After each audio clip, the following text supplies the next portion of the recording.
मेरे ख्याल में ये जो आपने दूसरा जुमला हामिद कहा ना कि हमें बेवकूफ बना रहे थे, कि हमारे यहाँ मतलब है लोग अपने सियासी मफादात के लिए अपने शख्सी, जी मैं ये अर्ज कह रहा हूँ कि जो दूसरा आपका जुमला था असद जी उजादा हमें, जी। कि हमें बेवकूफ बनाया जा रहा था। बेवकूफ हमें यूं बनाया जा रहा था कि लोग जो हैं हमारे यहाँ सियासतदान जो है अपने शख्सी मफादात के लिए, अपने खानदानी मफादात के लिए और कारोबार के मफाद के लिए कुछ भी कर सकते हैं, किसी हद तक भी जा सकते हैं। तुम्हें पता है कि ये जो पूरा नून लीग का ये जो पूरा चेंज आया था, उसके पीछे एक बहुत बड़ी वजह ये थी कि भाई नैब कवानीन में तरमीम करनी थी, करप्शन के केसेस को खत्म करना था और कुछ फैसले अपने हक में कराने थे, क्योंकि इनको खदशा था कि अगर वो 5 साल पूरे हो जाते हैं तो फिर गालिबन इनके हाथ में बहुत सारा खेल ना रहे। एक तो ये बात है, तुम्हें स्ट्रेट करना चाहिए रिकॉर्ड को। दूसरी बात है कि बड़े मुगालते फैलाए जाते हैं हमारे यहाँ। मैं समझता हूँ कि एक तो हमारी हुकूमत अशराफिया की इज्तिमाई नाकामी है कि आज हम जिस हाल में खड़े हुए हैं, और उसमें जाहिर है कि वो जो हमारी मौरूसी सियासत है उसकी जिम्मेदार है, इस मुल्क की जो बड़ी सियासी जमातें हैं वो जिम्मेदार है, बदगुमानी जिम्मेदार है, और ये तमाम चीज़ें हैं कि जनाब मतलब है बड़ी अच्छी है। राना साहब ने बात की कि जी तसलसल चाहिए, मोदी जैसा हुक्मरान चाहिए कि 10 साल से बैठा हुआ और तीसरी टर्म भी मिलेगी। लेकिन याद रखिए कि मोदी ने कोई एवन फील्ड नहीं बनाया, मोदी ने अपना कोई खानदानी कारोबार आगे नहीं बढ़ाया। ये बहुत बड़ा फर्क है, ये बहुत बड़ा फर्क है कि मनमोहन सिंह जब आए थे तो उन पर किसी ने इल्जाम नहीं लगाया था कि जनाब आपने अपने कारोबार को वसअत दी है। हमारी यहाँ लम्या ये है कि हमारा सियासतदान इतना बदगुमान है, इतना बदगुमान है कि आपको उसकी मिसाल नहीं मिलती है।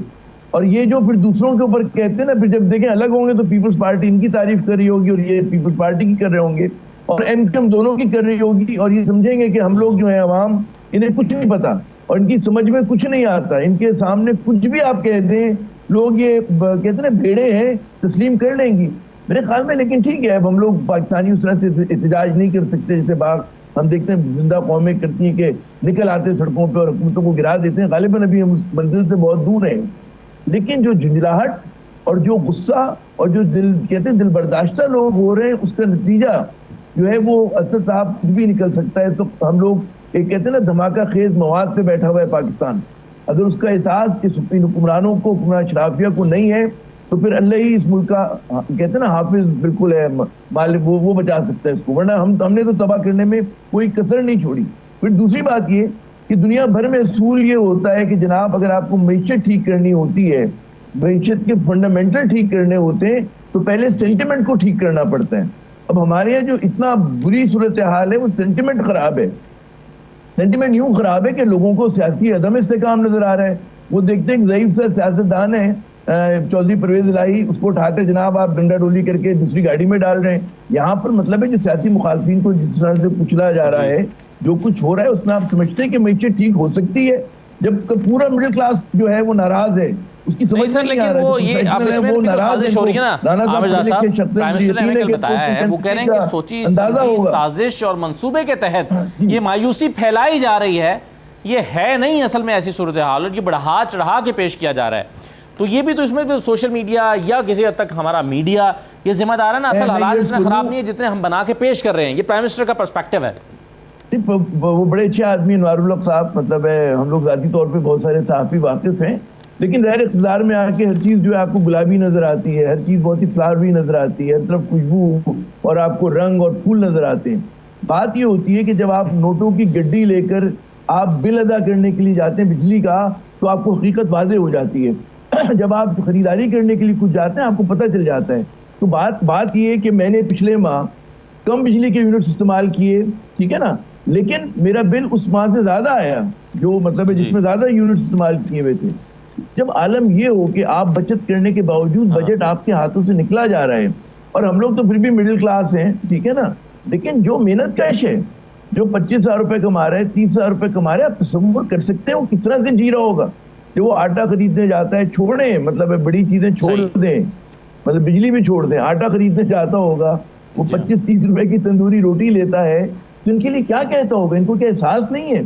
और अच्छा फिर ये बड़ी मासूमियत से कि जी ये बहुत अहम पॉइंट है कैपेसिटी पेमेंट। भाई कैपेसिटी पेमेंट आप लोगों ने चले जो आईपीपी लगे पुराने 2013 से 18 में जो नून लीग ने लगाए बिजली घर, सवाल पैदा होता है कि भाई आपने 20,000 से अपनी वो जो है कैपेसिटी मोर देन 40,000 कर ली मेगावाट, ठीक है ना।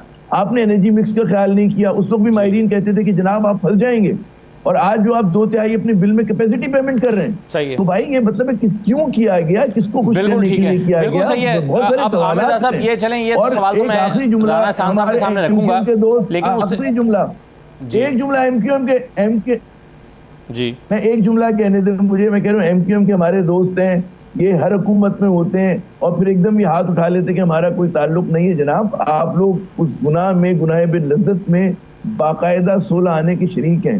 कि कोई भी कराची वाले को आप ये बात बावर नहीं करा सकते जो आपका वोट बैंक है मिडिल क्लास का, कि जनाब आप चलिए मैं सलमान साहब आपके सामने, आप मतलब पीटीआई के साथ थे, जी बिल्कुल ठीक है, अभी नायब तरमीम की बात हो रही थी। सुप्रीम कोर्ट ने जो कल इलेक्शन कमीशन की दरख्वास्त को रद्द करते हुए ये फैसला दिया कि जी इलेक्शन 14 मई को ही होंगे और खिलाफ वर्जी करने वालों के खिलाफ सुप्रीम कोर्ट से एक्शन कोई नहीं हुआ, लेकिन वो समझते हैं कि बहरहाल 90 दिन की जो कंडीशन है उस पर हर हाल में अमल दरामद करना है, उससे आगे निकल नहीं सकते। अब क्या होगा? पहली बात हुई कि एक तरह की बड़ी तारीखी जजमेंट है ये, और उसको बाज़ लोग जो इसको मजाका उड़ाने की कोशिश करें, उनके मेरे ख्याल में मैं क्या कह सकता हूँ उसके ऊपर, तो ये है कि पिछली हुकूमत ने, पीडीएम हुकूमत ने खुद अपने हाथों से अपने लिए कुछ फंदे तैयार किए हैं। इलेक्शन कमीशन भी उसका हिस्सा बना है कि जब भी आप आइन पे अमल नहीं करते, सुप्रीम कोर्ट के फैसलों को कहते हैं ना कि आप उस पर अमल दरामद नहीं करते बल्कि सुप्रीम कोर्ट को मुतनाज़ा बनाने की कोशिश करते हैं, तो कभी ना कभी आप फिर देखिएगा कि यही चीज़ें जो इनकी डिफाइंस है ये इनके गले में फंदा बनेगी। वो 6 महीने बाद बनती है, 2 साल बाद, 3 साल बाद। हमारी जो सियासत में जिन लोगों ने इन पे अमल नहीं किया, जिन्होंने आइन पे अमल नहीं किया, जिन्होंने आइन का मजाक उड़ाया, सुप्रीम कोर्ट का मजाक उड़ाया, सुप्रीम कोर्ट का मुतनाज़ा, वो हो जाएगा ना। जब आपने अमल नहीं किया तो जाहिर है कि जो लोग फैसला साज हैं, जिनके पास फैसला करने की ताकत थी, उन्हीं की तरफ इशारा होगा ना।